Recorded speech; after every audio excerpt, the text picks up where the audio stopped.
introduce one of my favorite spiritual teachers. I love her so much, I married her. Please welcome to the stage for the first time in 12 years, Reverend Tammy.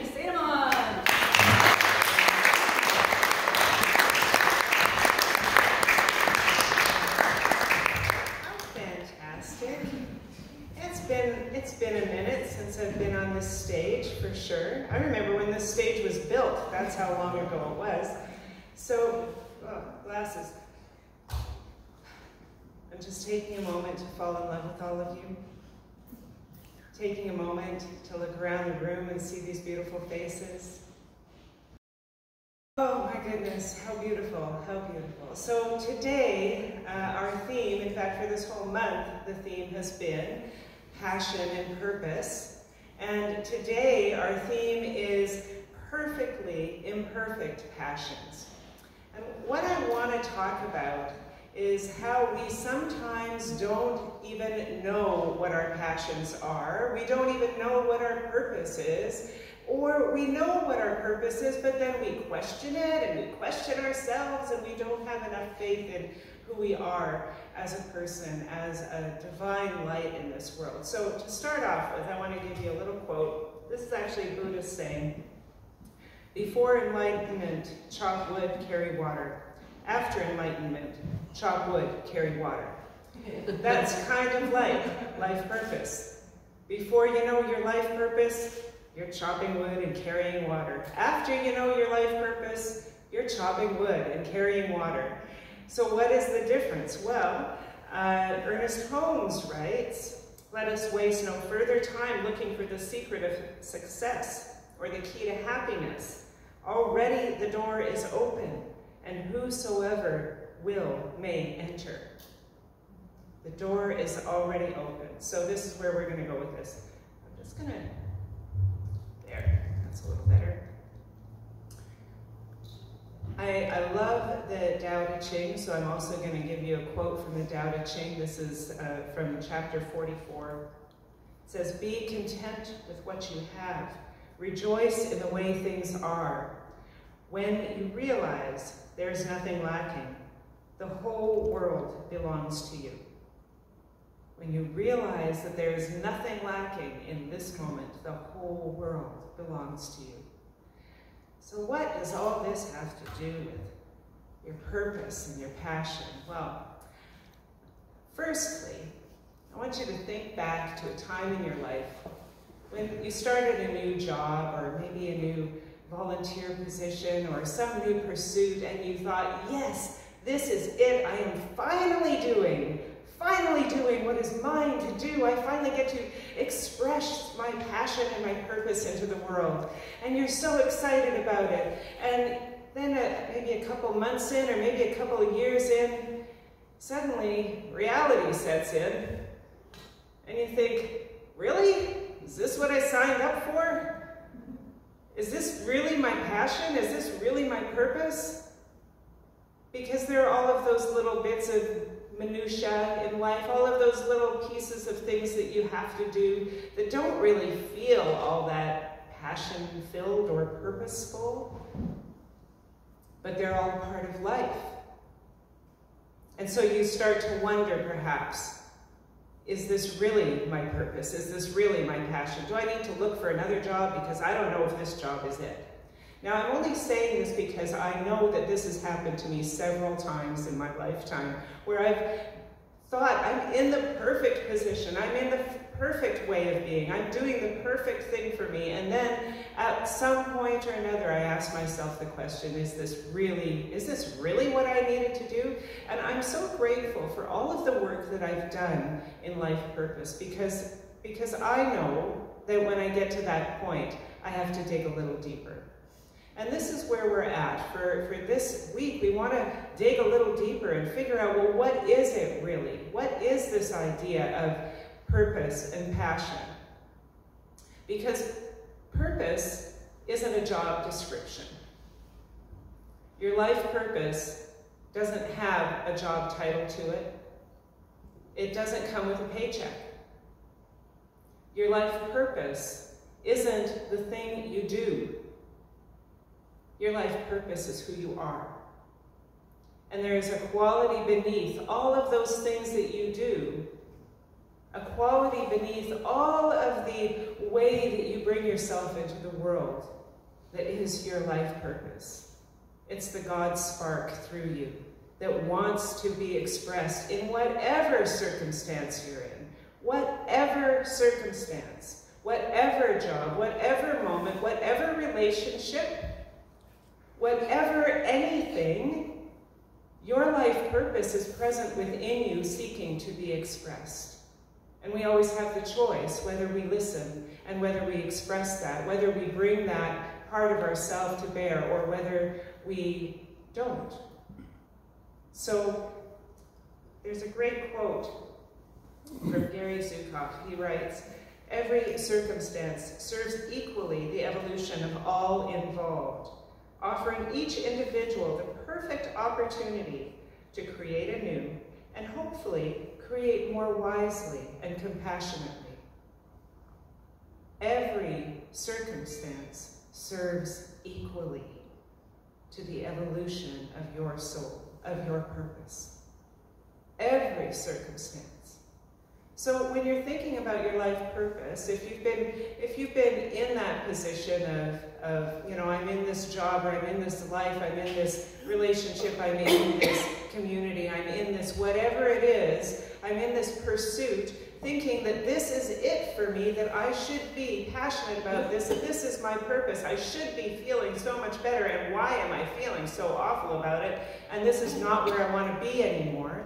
Well, take a step back, because that is not your purpose. That's your doingness of your purpose. So let me give you some examples of that. A doctor is a job. A healer is a purpose. Their purpose is to heal. A sculptor is a job, but bringing beauty into the world is a purpose. There are so many things that one can express with one purpose, or from one purpose. And there are so many expressions of life that can be an expression of purpose, of your purpose, however you choose to bring it to bear in that moment. So let me give you an example.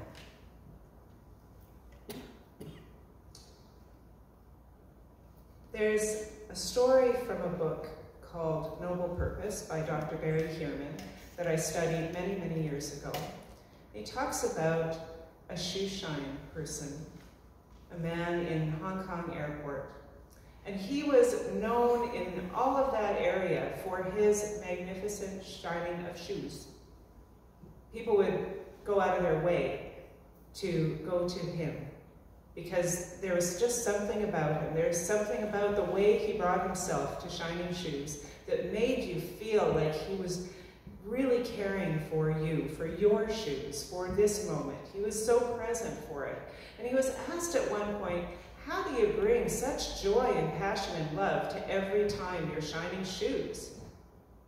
And he said, for every shoe I shine, my kid is closer to college. His purpose wasn't shining shoes. His purpose was serving his family, serving the next generation, serving the education of youth. That was his purpose. Now, he could have done that in a lot of different ways, couldn't he? He could have done many different things in his life to get to that same place.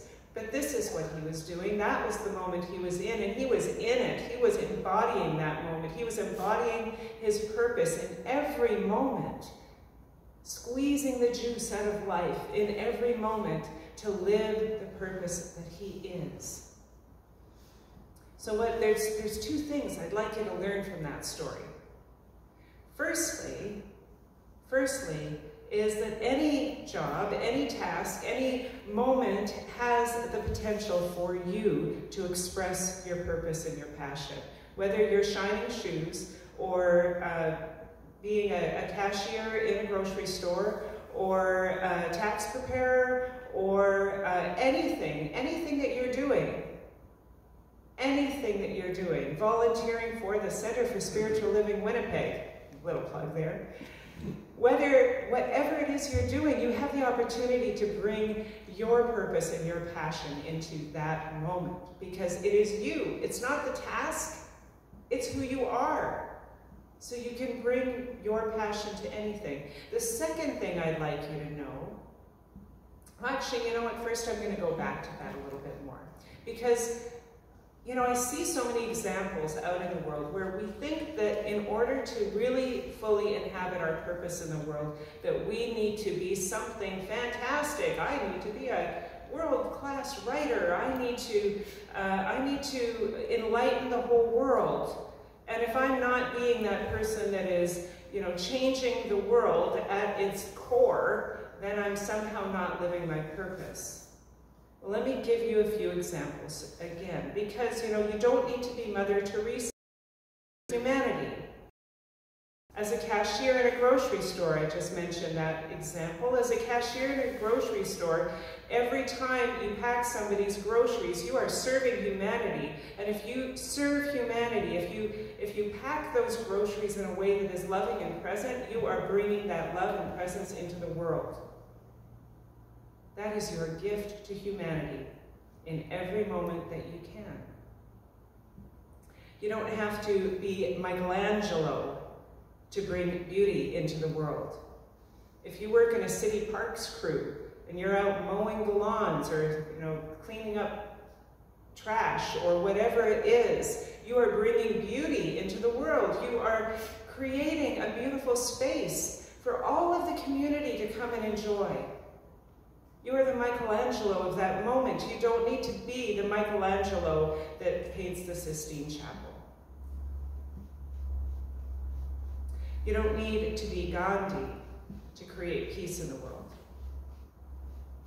And again, that example of the tax preparer. You know, when somebody does my taxes and they do a really good job, that brings peace to my life. That brings me a sense of inner peace because I know that my affairs are taken care of. So a tax preparer can bring peace to the world in simply doing their job in a beautiful, mindful way, doing the best they can for whoever they serve. And this is the thing with life purpose. It's all about service. It's all about how we bring ourselves to the world.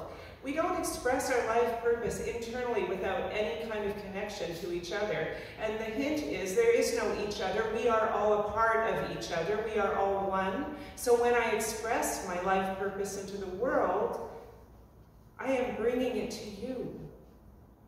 And when you express your life purpose into the world, you are bringing it to me. Because we share in the energy of one another. Mother Teresa said, if we have no peace, it's because we have forgotten that we belong to one another. When we express ourselves into the world, in whatever way we bring our love and our energy and our joy into the world, we are bringing our purpose to bear. So, any job, any task, any moment has the potential to express your life purpose and passion. So the second thing I'd like you to know is that every life purpose and passion can be expressed in a multitude of ways. So I use the example of a doctor being a healer. Well, a healer may not just be a doctor. A healer could be a teacher. A healer could be a Reiki practitioner. A healer could be, let me go through my examples here. I've got some great ones. A counselor, an herbalist, a mediator, a minister, a gardener, a parent, a dog trainer. All of these are healing either relationships or physicality or spiritual truth. These are all bringing healing into the world. And you know what? Whatever you do, the truth is that you are the medicine in the world. So you can bring your healing light into the world in whatever way you choose. And if I am to create beauty in the world, I don't, as I said, have to be Michelangelo. I could be a gardener. I could be a person who keeps a really great house. I could be the person who cleans up the bathrooms in a Walmart. I could be a person who takes care of others in a way that makes them feel loved. All of this brings greater beauty into the world in some way or another. We have so many opportunities. We have so many opportunities to bring the truth of who we are out into the world. And each time we interact with another human being, especially, or another creature, another life, each time we interact with another something, we are bringing ourselves. And we have the opportunity to do it with love and passion, or we have the opportunity to do it in a smaller way. I encourage you to bring your love and passion, because you know, when you do, you open your heart space, you create greater health in your body, you create greater health in your mind, and you create a greater health in your community, in your circle of friends and family. I'm really passionate about life purpose, because when I found mine, when I finally understood what mine was, I realized that it doesn't matter what I do. It doesn't matter what job I'm in. It doesn't matter what relationship I'm in. It doesn't matter what place I'm at in my life. My life purpose, which is to be always in service to love. My life purpose, I can do anywhere, at any time, whether I'm alone in a room or whether I'm in a crowd. I bring it with me wherever I go. So I want us to see a wider idea of life purpose. I want us to understand the power that we bring this to the world in every way that we are in the world. This is my passion, and I'm so grateful to be able to share it with you. So I want you to consider for yourself, how can you explore your passion and purpose within what you already do in your life? And I want you to explore how many ways you can think of to bring this passion, this purpose that you are into the world. And I want to leave you with a quote from Abraham Maslow. Of course, he was the great psychologist. He said, "The great lesson is that the sacred is in the ordinary, that it is to be found in one's daily life, in one's neighbors, friends, and family, in one's backyard." And I want to leave you with an affirmation. So I'll read it once and then you can say it after me if you choose. Every circumstance of my life is a sacred opportunity to express the divine purpose living as me. So let's say that together if you choose. Every circumstance of my life is a sacred opportunity to express the divine purpose living as me. And so it is. Rock your day.